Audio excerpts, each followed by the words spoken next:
Welcome to Readers of the Lost Art with your presenter, Dr. Paul Anthony Taylor, a recovering academic. And the title of today's talk is The New Tower of Babel, Slave to the Algorithm. The view dies hard that Babel was the occasion of a curse being laid upon mankind, from which it is the business of the philosophers to deliver us, and a disposition remains to impose a single character upon significant human speech. Michael Oakeshott, Rationalism in Politics. Well, hi everybody, and this is a visual representation, obviously, of one of the key topics of this talk, the Tower of Babel, from Genesis chapter 11, verses 1 to 9. Now, I was going to present the whole text of the story and go into a lot of depth, but as I was doing this, I just came up with so much information, so many rabbit holes that you can do with a textual analysis of what, when you write out the 9 verses, it's roughly about 20 lines of text. And in such a short, compact piece of writing, because of the accumulation of all the historical context and the theological significance, there's an absolute wealth of information. So for this video, I wanted to do something relatively simple. I wanted to sell the idea to you of a whole range of videos that I want to start working on, dealing with the Bible as a form of literature. So I don't want to scare you off that although, as I'm too lazy to get my hair cut and my beard grows out, over the next couple of months I'll probably look more and more like an Old Testament prophet. But I'm myself, full disclosure, I'm a devout agnostic. So it's not with an aim to proselytize or evangelize. The whole purpose is to develop further the main theme of this channel, which is the idea that we've lost touch with our inheritance of the written word. We've become largely a post-literate society, and what are the potential consequences of that? And given that the Bible, the Old Testament, the Hebrew Bible, however you want to describe it, is one of the foundational texts of Western culture, whether you're religious or not. So I think even recently Richard Dawkins, the professional atheist, has come out and said he's a cultural Christian. And as he's got older, I think he's recognised the importance, even if you don't believe as a matter of faith in the content of these texts, they're incredibly important. So in a previous video, I gave a discussion of the way in which the myth of Dionysus was misused by the Paris Olympics organising committee, and just the basic mythological illiteracy that they thought Dionysus was a sign of brotherly love. And that's one part of Western culture, the whole notion of mythology and the Greek. And there's a phrase often being used, the notion of Jerusalem and Athens, to describe the foundational roots of Western culture. And Jerusalem describes the revelation, the prophet-like, the theological inheritance we have. And Athens describes, to some extent, the mythology, but mostly the philosophical inheritance. And this is something that interests me because modern society has kept closer touch with the rational inheritance from the Greeks, Greek philosophy. And I'd argue, maybe in a future video, that modern science, our borderline obsession with it as the only game in town, lends itself towards almost the Platonic notion of ideal forms. It's the abstraction from the world is the notion of, it's partly the Platonic philosophy, and Aristotle developed these ideas of how to reason in abstract terms. Whereas the Jerusalem strand of Western culture arguably is much more about the particular. And in future videos, I want to develop the notion that the Old Testament in particular could be viewed as a, how to describe it, but almost like a humanist tract, which is ironic. One way of thinking about it is the Old Testament's been hijacked by religious types, when if you look at it almost as a philosophical document of projected humanism, so the idea that Yahweh, God up there in the sky, is a projection of the human psyche, and then it came back down. The interdicts, that thou shalt not, is a way of developing a code of human behaviour, but projecting it onto a transcendental being. That's an argument that you can actually develop if you look at, in detail, the theology behind the Old Testament, which, like I say, hopefully we'll do. But what I wanted to focus on in this video was start introducing the idea of the Bible as a form of literature, and the absolute wealth and depth of references and the textual resonances that come out. And I'm not starting at the very beginning of Genesis, but chapter 11. But the idea of the Tower of Babel strikes me as having lots of relevance to the environment of today. And I will look at the actual text, the actual verses in detail, and I'll draw upon rabbinical scholars and literary scholars, and so I have no anything I know about the Hebrew Bible is self-taught or read from a series of sources, but I'll provide you with academic and rabbinical sources. So in some ways, not having a background in it is an advantage, because I'm not giving you my personal interpretation. I'm giving you the fruits of my research of other people's work. And as you've seen on the channel, I try and reference as much as possible so I can be clear when I'm giving my personal opinion and when I'm giving sourced opinions from academics who are specialists in the field. And given that I have zero knowledge of Hebrew, which is interesting given how many people comment on the Bible but don't have any knowledge of Hebrew, which strikes me as pretty important. So I will be making sure I refer to very good sources and point out when the rabbinical sources and the biblical scholars, there's plenty of disagreement amongst them. But that's not really a problem, in the sense their disagreements themselves are fascinating. And one such disagreement with reference to the Tower of Babel, to get stuck right into it, is the notion that somehow you should all be familiar with the tale in the valley of was it Shinar? They built the tower up in Mesopotamia, Babylon at the time. They built up this tower, and it's all, by many people, it's been perceived as God punished them by destroying the tower, and everyone was scattered. And as they were building the tower, the idea was they had one language, and when the tower was destroyed, they scattered around the world, and there were many languages, and hence the connotations of Babel with Babel.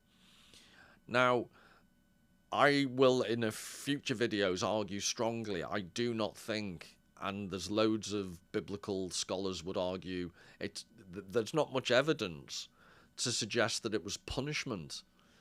And in fact, I'd argue it was an inevitable outcome of being human, that language would diversify, and that's baked into the biblical story. It's not so much a punishment as God, in terms of the Bible, ensuring that human beings went forth, multiplied and flourished, rather than living in a monocultural, homogenous lump. So I don't want to get too distracted by was it punishment, wasn't it? But this is just an example of the modes of interpretation that the Tower of Babel lends itself to. But more significantly, I just think there are very direct links to be made with the contemporary situation we find ourselves in, where on the one hand, for example, what we're on now, YouTube, there's this multifarious babble of different channels, but as I am alluding to in the title, there's also this algorithm which has taken on this almost godlike status that everyone's trying to please, like the pagan god Baal. But it is interesting that on the one hand there's this diversity of channels, on the other hand they're all seeking the same homogeneous appeal to this all holy, powerful algorithm, which is a homogenizing force that reminds me, at least partly, of the whole Tower of Babel notion. So I want to explore that and see how far we can go with that concept. And by the way, bonus points to anyone who picked up on the subtitle the reference to Grace Jones, Slave to the Rhythm. Dated example, but bonus points if you did. So I'll just show you as I go along. I always like to, intersperse my ramblings with a bit of art. So I'll show you a few examples of how the Tower of Babel's been depicted in visual art.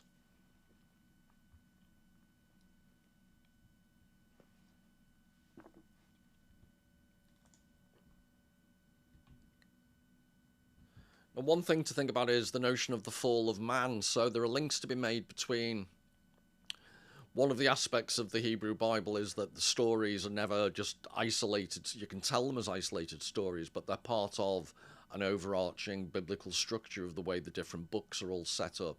And there's debates about who wrote the books. But the notion of the fall of man, for example, you could argue that the Tower of Babel story has direct links to the concept of the Garden of Eden. So the idea is in the Garden of Eden there was a purely peaceful, Adam and Eve lived in absolute happiness, bliss, no strife, no worry about where you're going to get your next meal from. And leaving the Garden of Eden, life becomes hard. And there is a similar idea that in some ways the notion that there was one language in the valley where they built the Tower of Babel, that was a blissful time, and everything beyond then, the languages, people were scattered and the languages multiplied, and you've moved from an ideal Edenic type situation into a less ideal situation. And I find it interesting, this correlation between the fall of man, humankind, and its link to the rise of language. And it goes to the whole notion, if you think of it, the Garden of Eden story. In order to be fully human, we had to be exiled. So this metaphor of the Garden of Eden, it's only, where did I read something like, it's only angels and beasts have no notion of their own mortality. Human beings do. That's what makes us human. We can reflect upon our own mortality. In the Garden of Eden, it gets complicated because we hadn't eaten from the tree of life. That's what God was scared of, and one of the reasons we're exiled from the Garden of Eden. But there was it's an existence that was completely trouble-free and blissful if you're living in God's garden. So being expelled, on the one hand, it can be seen as a punishment, but on the other hand, it's difficult, if you think about it, living in complete and utter bliss 24/7. That's not what human life's like. And similarly, to only have one language, to have this one homogeneous culture, it's not innately human. So what I'm suggesting is this supposed fall of man, this expulsion from the Garden of Eden, and our reliance upon being scattered and having cultural diversity. These things, I would suggest, are much more naturally human than living in a state of complete bliss. And I'll talk about that more specifically in a second, but before I do, this notion of language, so I'm interpreting the rise of language as a good thing. And in recent discussions I've had online, because I did a talk that was a debate about the importance of language largely, and it really surprised me some of the pushback I got for suggesting that language was basically what sets us apart as human beings. So I was getting loads of responses like, well, animals have language and whales, warble to each other. The idea that there just seems to be a resistance, to the fact that having language the way in which humans do is so different to any other animal. Apart from anything else, we record it, we write things down, they're available for future generations. This doesn't seem to be... ironically, I suppose it fits my notion that we live in a post-literate society where people don't value language the way they used to. But the kickback was, on the one hand, other animals have language, which we can argue till the cows come home, but they have a limited form of communication. It definitely isn't as rich and varied as human language. And then underpinning this, that human language isn't unique, seems to be a notion that given enough resources or scientific advances, there might be a type of language that could perfectly express what's in our heads. And all the philosophers I've ever read, all the linguists, and there's a whole branch of science called cognitive linguistics, which is about the incredibly complex relationship between the brain and the formation of the brain over time and its relationship to language. But philosophers, poets, all these great minds, there's a huge swathe of opinion that basically that points out language is paradoxically based upon its inability to be fully expressive. So a quick way of thinking about this, it sounds counterintuitive, but if you had a word for Jorge Luis Borges, the Argentinian writer, does a short story with this theme. But if you had a word for every single perception or event or object in the world, in other words, the perfect language, you wouldn't be able to communicate properly. You would just be basically describing in words, almost like photographs, your every sense perception. Whereas it's much more efficient, paradoxically, if I'm going to talk about trees, I don't describe every single feature of the tree. And I use a generic concept. There is a tree, and then I can be more specific. It's a deciduous tree, it's an evergreen. You can talk about the shape, but in order to communicate, you narrow down, you simplify, and then you can expand at a later date, depending on what you're trying to communicate. But at the core of language ironically, is an inability to express absolutely everything. You need a shorthand to get into the concepts that you want to talk about.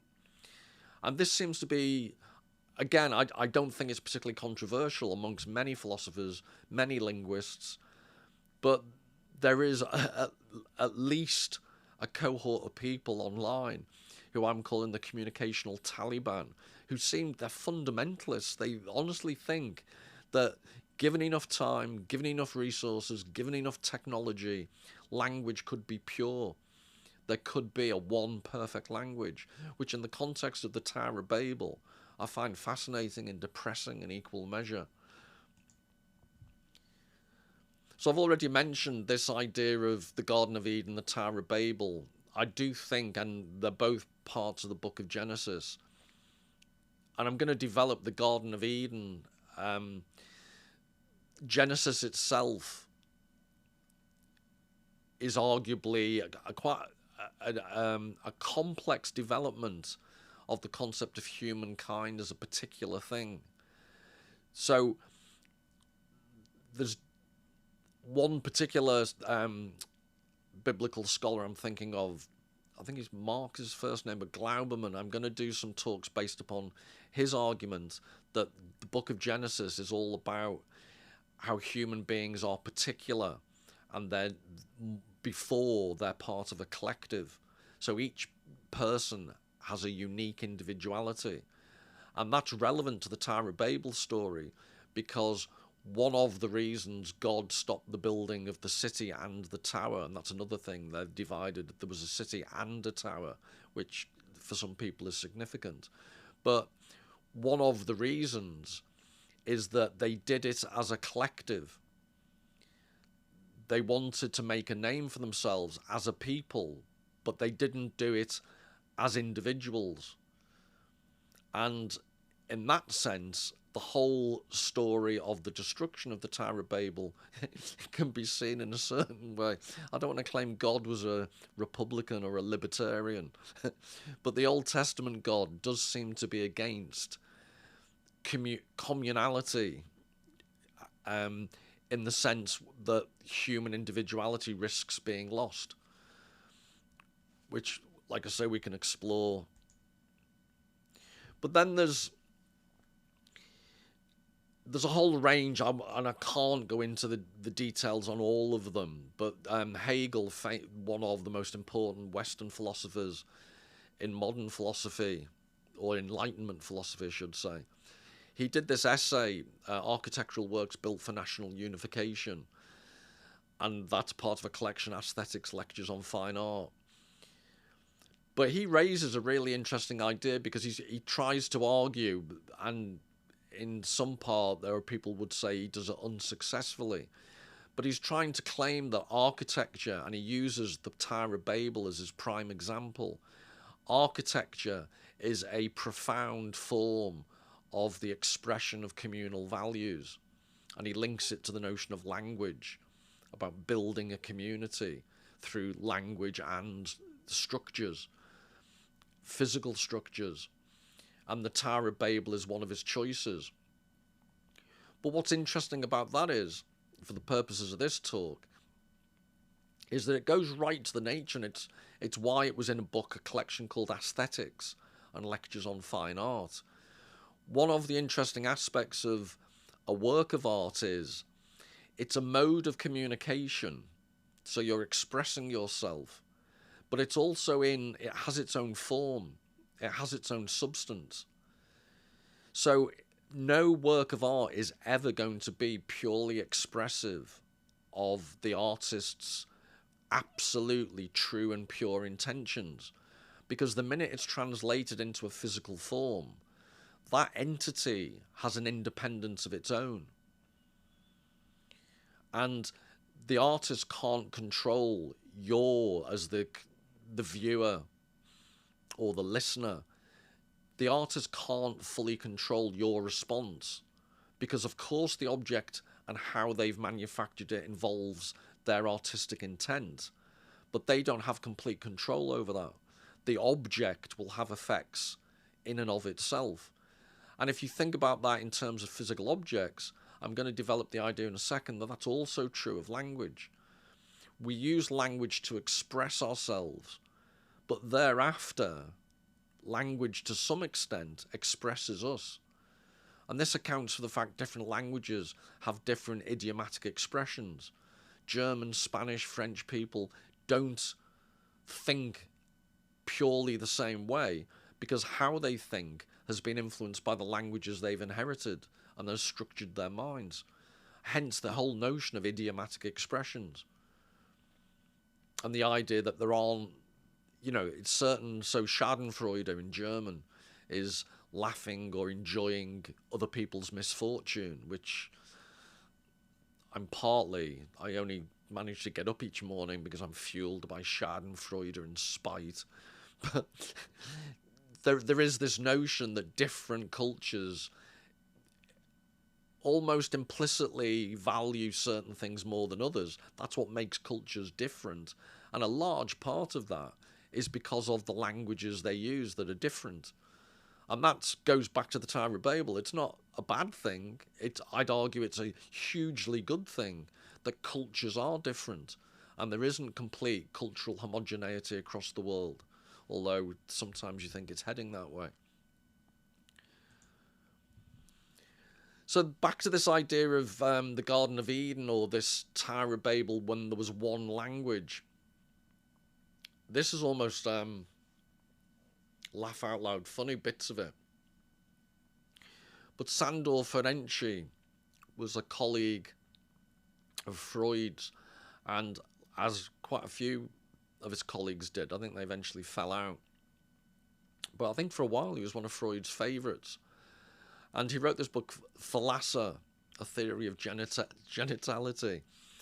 And it's this notion of regressus ad uterum, or Latin for returning to the womb. And this was Ferenczi's whole idea, was that he argued what motivated us sexually and just generally was we all want to return to the womb. So even, I think he talks about at one point, there's people, if you see people sunbathing in their swimming trunks by the sea, it's one of the reasons humankind congregates around the beach, is that we're all trying to climb back into the womb And this is true of sex as well, and everything. We just want to go back into this nirvana type state of complete relaxation and unreflective bliss. When you're a baby, a little unborn baby sucking its thumb in the amniotic fluid, nothing could be more peaceful. There's not, you don't have to worry about what you're having for your breakfast. Food is on tap, so to speak. You're blissfully just floating along. So there is this, in psychology, psychoanalysis, there is this notion that that's what we want to go back to. And language, in some senses, people can be very uncomfortable with the innate complexity of different languages and the ambiguity of language. And to some extent, they want the simplicity, this Garden of Eden type simplicity when there was only one language, the Tower of Babel simplicity. There's only one mode of speaking that's just much more peaceful and relaxing. So that's arguably an undercurrent into perhaps what upsets the communicational Taliban so much, from the idea that language may be innately complex and imperfect. And this also relates to Jacques Lacan, and there's Derrida. There are all these very difficult thinkers I could refer to. But Jacques Lacan distinguishes, just as one example of why all this is important, this notion of language. He distinguishes between the real with a capital R, and I've italicized it, and reality. So reality is what we're all, the conventional definition, what surrounds us. But the real, the way Lacan uses the term, describes what's left over after you've described things using language, you've viewed the world in an ideological way, using political values or whatever, you've used symbols. He talks about the imaginary realm, the symbolic realm, and what's left at the end of all this, the real, is what can't be described, or what remains when all the other modes of human understanding have worn themselves out. The real is in the background. It's what can't be expressed. And so Lacan, one of his famous comments is, the unconscious is structured like a language. And so this all fits together. If language can't be perfect, if language by its very nature can never describe everything, there will always be a hole at the heart of language.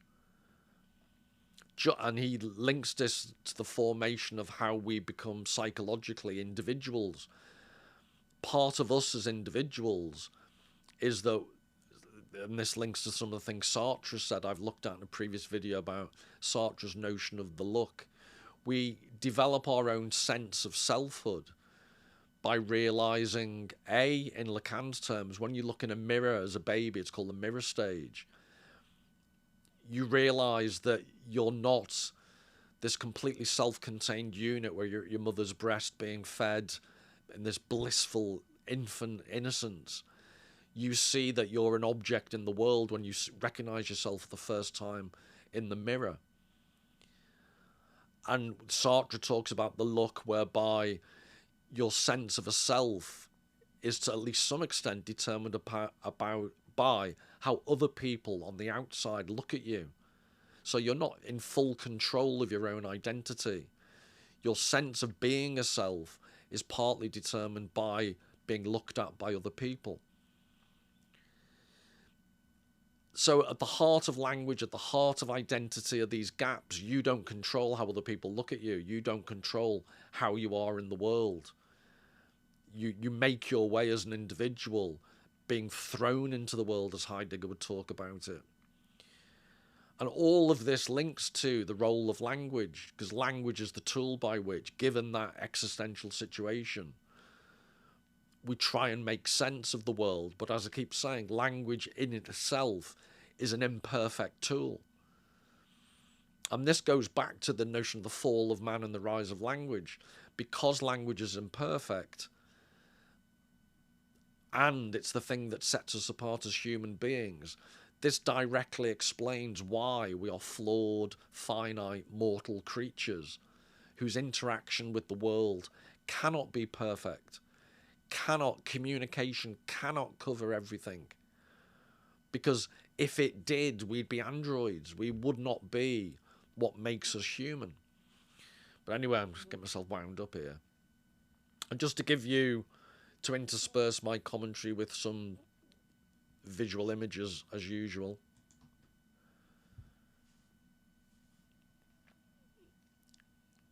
This is one of the more famous depictions in art. The Tower of Babel.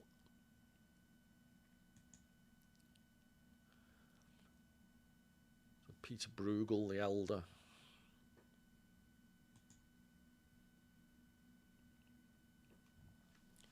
And I think this is, I wrote some notes ages ago.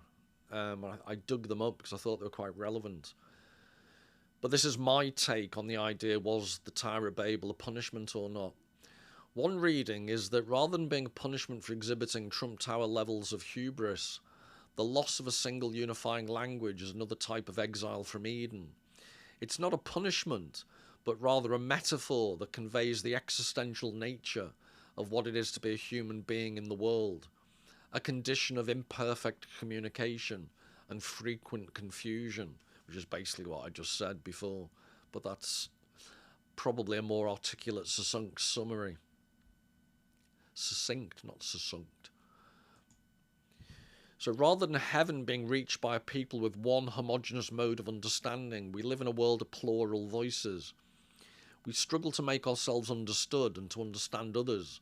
We are temporal, finite beings, fated to constantly strive for a meaning that can only be found in that striving. The true hubris is to believe that the unambiguous meaning of complete understanding is a humanly achievable goal. So that's a no to all the communicational Taliban out there. It just, like I say, rehashes what I said before. And if the academic reference for those quotes is me notes. And this is another Bruegel. I think he did 3 of them. I think I've only had found 2 of them.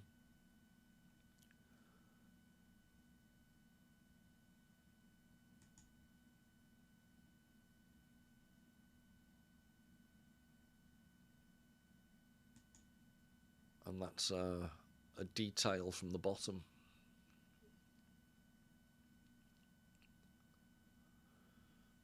They frantically work away. And I mentioned Martin Heidegger before, who's a very divisive character, arguably the most... He was... I would suggest most serious philosophers recognise him as the most significant, important philosopher of the 20th century. But he really did blot his copybook by being, at least for a while, a member of the Nazi Party. But he did a lecture, the English translation of which is Poetically Man Dwells. And this is his take on the importance of language.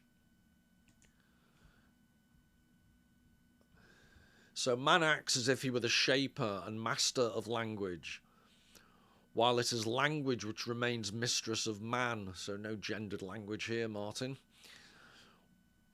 When this relation of dominance is inverted, man succumbs to strange contrivances. Language then becomes a means of expression. Where it is expression, language can degenerate to mere impression, to mere print. Even when the use of language is no more than this, it is good that one should still be careful in one's speech. But this alone can never extricate us from the reversal, from the confusion of the true relation of dominance as between language and man.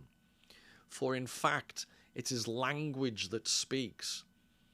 Man begins speaking, and man only speaks to the extent that he responds to, that he corresponds with language, and only insofar as he hears language, addressing, concurring with him. Language is the highest and everywhere, the foremost of those ascents which we human beings can never articulate solely out of our own means. So, a bit of unpacking here.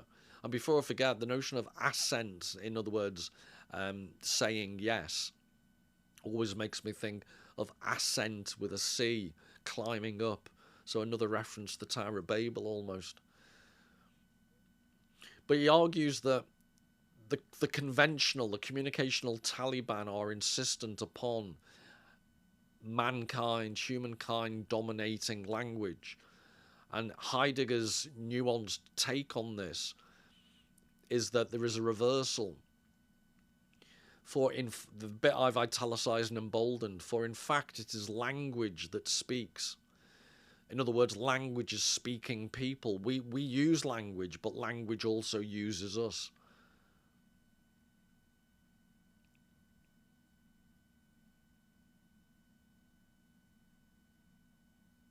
So towards the end, he's basically suggesting which we human beings can never articulate solely out of our own means. So he's making the often underappreciated point that of course we use language to express our individuality. We use language to communicate with other human beings what's inside our heads. But it's not a unique individual language. It comes with all the heritage, with all the accumulated nuances and connotations and subtleties that have developed over centuries of usage. And we don't fully control those. And for all the reasons I've described earlier about the idiomatic aspects of language, different languages have different modes of expression. That also affects how we can express ourselves. But I came across this wonderful book, Echolalias, and echolalia is the process by which babies learn to speak. They start echoing back. They repeat what their parents are saying. So any parents out there, tell me in the comments if I've got this completely wrong, but they're inarticulate, obviously, babies. They babble, back to the notion of the Tower of Babel. And eventually they learn from what they're hearing to repeat. And I'm guessing the assumption is they don't know what they're saying, but like parrots, I don't want to offend anyone like Dollar's mum, parrot owner, but it's a big debate to what extent. I don't want to go down to what extent are parrots self-conscious about what they're saying. So I'm using the word parrot not literally, but babies repeat what they hear. And I think most people would agree, at least for a period of time, they're repeating without full understanding. They're just learning to speak by repetition, is what I just should have said at the very beginning. But this Daniel Heller Rosen, his whole book is about the concept of repetition and echoes. And he refers, not a lot, but he refers in various parts to the story of the Tower of Babel in what I think is a really evocative, resonant way. So I'm going to quote him now quite a bit. So he talks about the Russian linguist Roman Jacob. Sorry, that's should say S-O-N at the end. I've misspelt that. Jacobson observed that a babbling child can accumulate articulations which are never found within a single language or even a group of languages.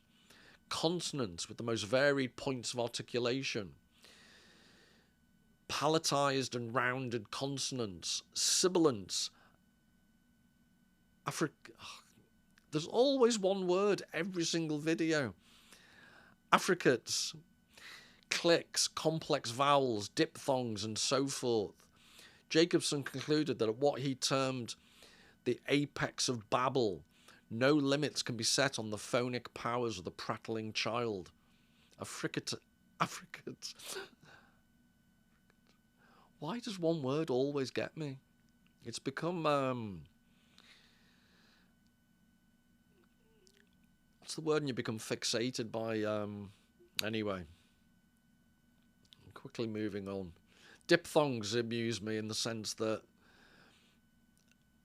with my accent, people with a Scouse accent, I always think of us as diphthongally challenged, because unless I've misremembered, a diphthong is two vowels together. And if you think of the word FUR and the word FAIR, in my experience, Scousers struggle to pronounce those words in a distinguishable way. So that's not fair. It could be either one of them, and maybe that's an unfair example because other people also, it's a close diphthongal sound. But there are other examples, I'm sure, that I should be able to think of in which Scousers it just sounds the same no matter how hard they try. But more seriously, the point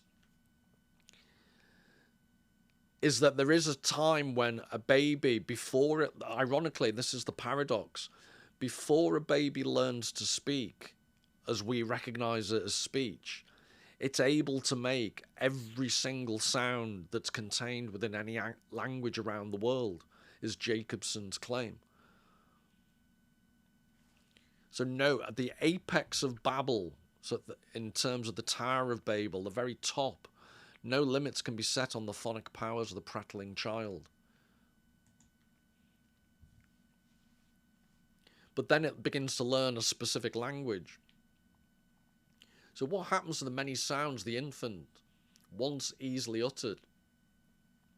And what becomes the ability he possessed before he learned the sounds of a single language to produce those contained in all of them? So what Daniel is suggesting is that the baby is in some Babel, not Babel, but Babel-like linguistic Garden of Eden. Before they learn to actually speak, they're able to make all possible sounds, which is fascinating. And it's as they learn a specific language, they lose a certain other ability. A total ability is replaced by a partial ability. But this goes back to what I was talking about before. Their new partial ability allows them to communicate more fully with their parents and other people. So it integrates them into society at the cost of their total ability to pronounce things previously. Or if not pronounce, to make phonetic sounds without limitation. And this goes to the paradox where language, its very drawback is the very thing that allows you to communicate with it. So the baby can no longer utter all possible sounds that can be verbalized, but by losing some of its ability, it gains the ability to communicate in a specific language. It is as if the acquisition of language were possible only through an act of oblivion, a kind of linguistic infantile amnesia. Could it be that the child is so captivated by the reality of one language that he abandons the boundless but ultimately sterile realm that contains the possibility of all others? And I've italicized and emboldened that last phrase because this links back to what I was describing previously as the communicational Taliban. I see their views as being over-determined and over-influenced by the power of science in our society. And what I mean by that is an underlying premise of not all, but people I've debated, is that with enough resources, with enough time and sophistication, science could answer everything. And I just think this is a brilliant description, the boundless but ultimately sterile realm that contains the possibility of all others. This is why I think the fundamentalist interpretation of science, and to emphasize, science is incredibly useful, science is incredibly important, I'm not saying it isn't, but when scientific fundamentalists think it applies to absolutely everything, then I think you're entering this realm.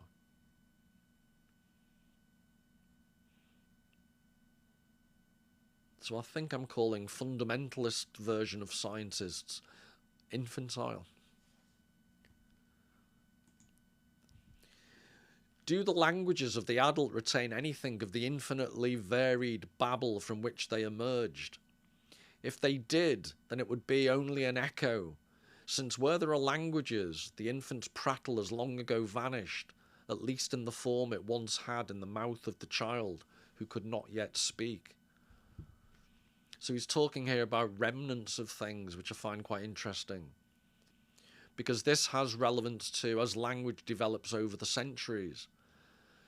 And there's a brilliant George Steiner analysis of Shakespeare where he shows how Shakespearean English, at the time Shakespeare was writing, certain phrases were perceived by the contemporaries of Shakespeare in a certain way that have largely been lost to modern readers. So we can read about them and do research and get more context.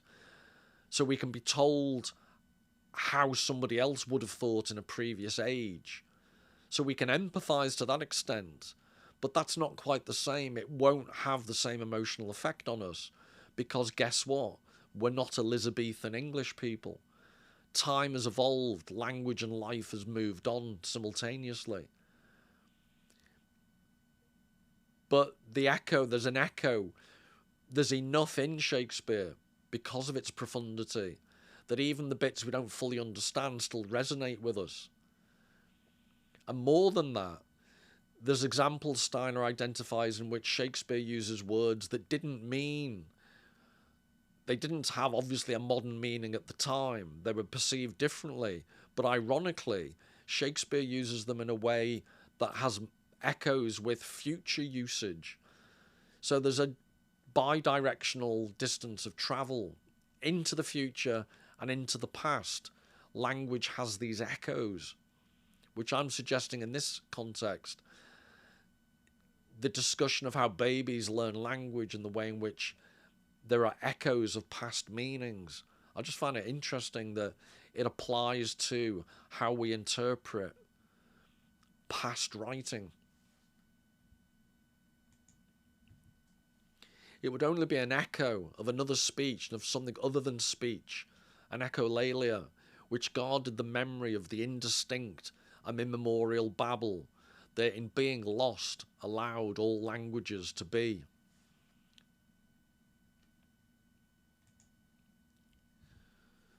In the Babylon of the Book of Genesis, act and judgment, crime and retribution grow curiously indistinct. It is as if the ultimate danger were already contained, at least potentially, in the gesture that aimed to distance it. It is as if retribution in some way preceded the act to which it referred, and even provoked it.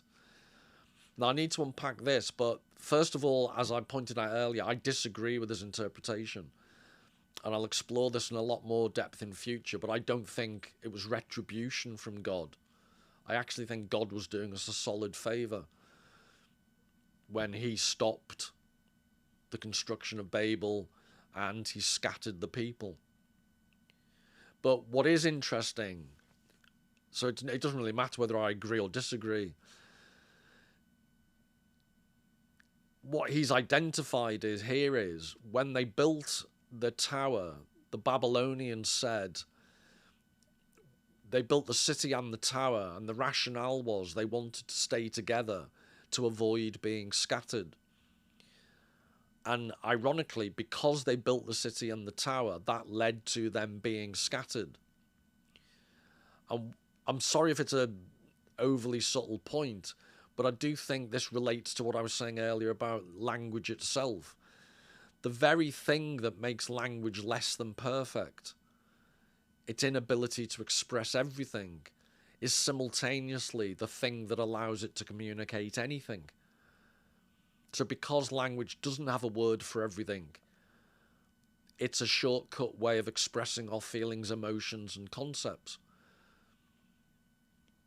And language is inevitably and innately ambiguous.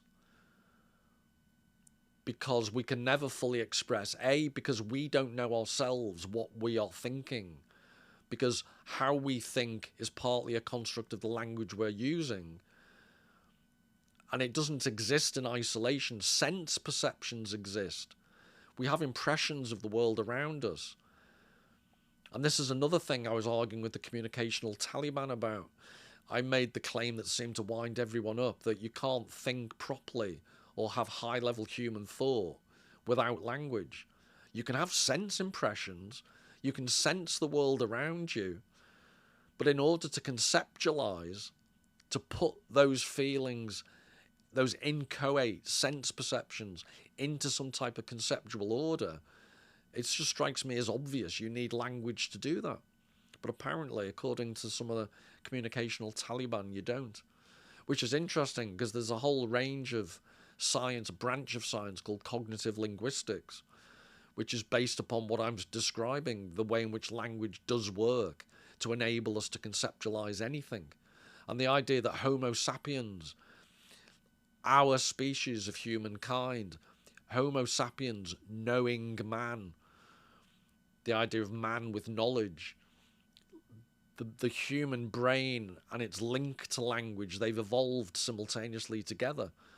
So it just strikes me as so not particularly controversial that the way we conceptualize the world around us is innately related to language. It's dependent upon it. But anyway, I'm going to wind myself up again. So this is what I'm saying. It's one of the reasons I disagree with Hella Rosen here. It's not retribution. I think the story of the Tower of Babel and the scattering of the people is a metaphorical way of expressing how language works.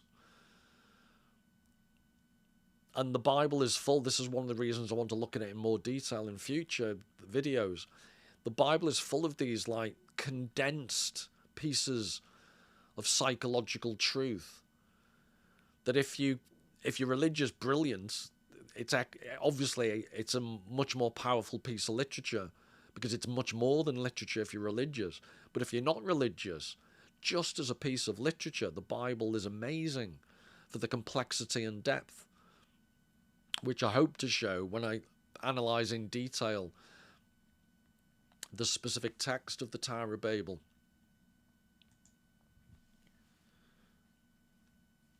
And just to start wrapping things up, Michael Oakeshott is a fascinating writer. He was a conservative historian, and he wrote a couple of essays. They're different essays, but they're both called The Tower of Babel. And he has a fascinating distinction he makes between, I think he calls it a society of enterprise and a society, is it civil association? Forgive me if I've got those terms wrong. But the key distinction he's making is there are certain societies like the Babylonians who were building the city of Babel and the tower, who are defined by their communal purpose. So I think he compares it at one point to the way in which a watch or a clock works. All the different parts only have meaning to the end process, telling, in this example, telling time. Whereas he's against that type of society, and that type of society would be typified by a communist society that will suggest that everyone is subordinate to the greater social good, however that is defined. And he argues rather for a civil association in which people, they have structure to the extent that everyone is protected, but within that civil order, people should be free to pursue whatever ends they deem best for themselves. And that's his, I think it's not particularly profound distinction, but the way he develops it is brilliant. But he gives this description, which I think is a brilliant summary of, or it's a great way of bringing the notion of the monoglot, the one homogeneous language culture of Babel into the contemporary situation we find ourselves. And I appreciate he was right. This was written not that in 2001, but it's still, so it's just about before the World Wide Web hit. I'm assuming that's the publication date. I can't remember when he died. So apologies, I need to look that up. It might have been written earlier, but he was writing. He was a 20th century writer, so I'm guessing the latest he would have died would be the 80s or 90s anyway. But if that was actually, if he wrote that while he was still alive, it's just before the advent of the World Wide Web. And this is what he wrote. The world in which many children now grow up is crowded, not necessarily with occupants and not at all with memorable experiences, but with happenings. It is a ceaseless flow of seductive trivialities which invoke neither reflection nor choice, but instant participation. A child quickly becomes aware that he cannot too soon plunge into this flow or immerse himself in it too quickly. To pause is to be swept with the chilling fear of never having lived at all. He lurches from one modish conformity to the next, or from one fashionable guru to his successor, seeking to lose himself in a solidarity composed of exact replicas of himself. I just think that's a brilliant summary of, for example, what the Netflix series Adolescence, which I did a video on, was trying to portray. But I just think this is a brilliant, concise summary of the underlying social process. And to give a visual example,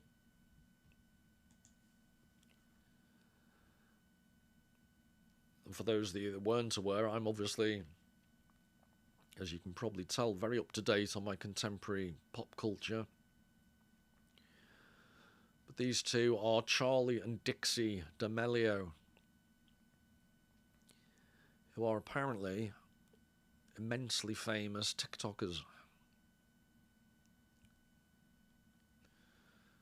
So developing that previous idea about the point of society being a collective enterprise or a civil association, and I use the example of the clock. The link to TikTok would be apparently we are now a society of enterprise whereby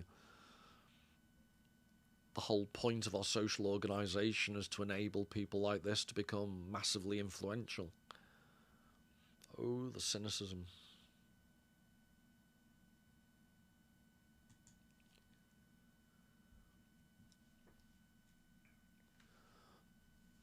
And then to go back to Hella Rosen, he cites Rabbi Jonathan in the Babylonian Talmud, who talks about the destruction of the Tower of Babel.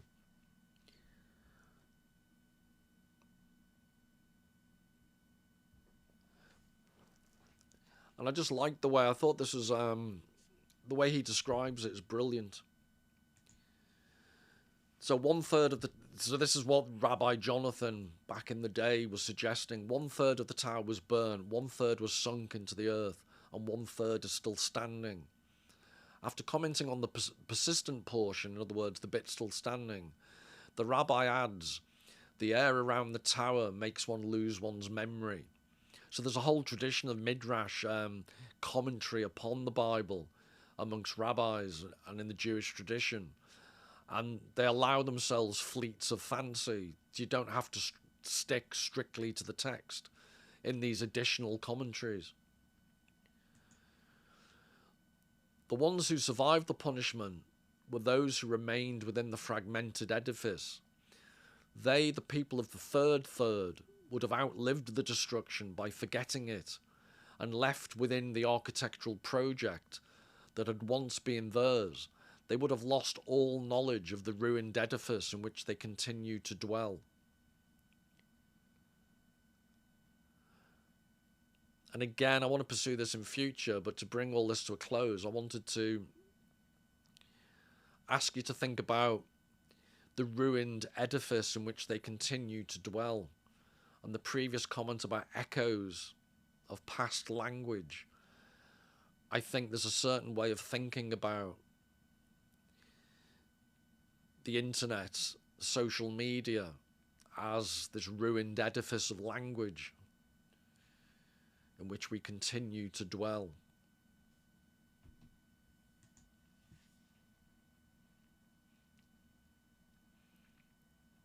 So when I think about social media and the internet, this is what I see.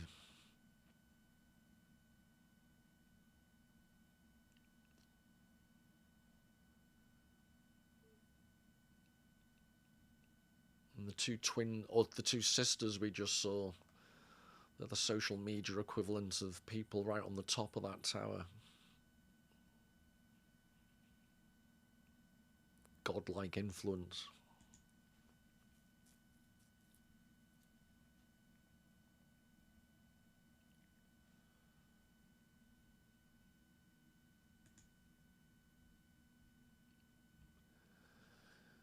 He goes on to say, although they did not know it, the people of the town would still have belonged to the Babelic monument that no longer was. Might they be our true ancestors? We would all then be descended from the amnesiac inhabitants of the bit of Babel that remained. I just love the way he develops the idea of Rabbi Jonathan's.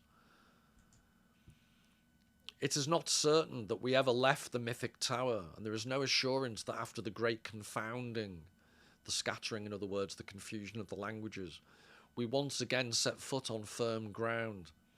Today, many, to be sure, believe the biblical building to be long gone, but a belief is no guarantee. The surest sign of our residence in the tower could well be that we no longer know it, to dwell within the ruined edifice. After all, is nothing if not to subsist on its confusing air. Sorry, to dwell within, that was bad reading, to dwell within the ruined edifice, after all, is nothing if not to subsist on its confusing air. I just love that sentence that I completely butchered. The surest sign of our residence in the tower could well be that we no longer know it. To dwell within the ruined edifice, after all, is nothing if not to subsist on its confusing air. Again, I just think it has echoes, to keep with the theme of this video, of our present state as we rattle round the vacuous, tumbleweed-strewn desert of social media and its confusing air of oblivion. Destroyed, Babel in this case would persist, and we, consigned without end to the confusion of tongues, would, in obstinate oblivion, persist in it. And as a sign of obstinate oblivion,